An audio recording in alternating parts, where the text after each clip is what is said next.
యేసు సమాధిలో లేడు. ఆయన సమాధిని గెలిచి తిరిగి లేచాడో.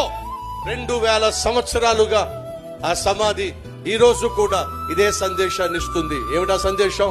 లోక రక్షకుడైన యేసు మరణించాడు, కానీ మరణాన్ని గెలిచి తిరిగి లేచాడో. ఆయన సమాధిలో లేడో.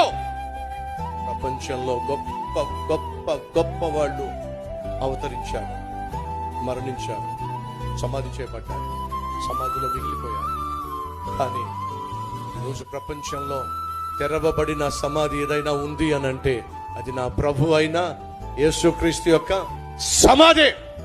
ఆ సమాధి నేటికి ఇస్తున్న సందేశము ఏంటో తెలుసా? యేసు మరణాన్ని గెలిచాడో. ఆ యేసును విశ్వసించిన వారు కూడా మరణాన్ని గెలుస్తారో. మరణాన్ని గెలిచి పరలోకానికి వెళ్ళిన యేసు తనను విశ్వసించిన వారిని కూడా ఆయన మరణంలోంచి లేపి పరలోకానికి తీసుకెళ్ళిపోతాడు.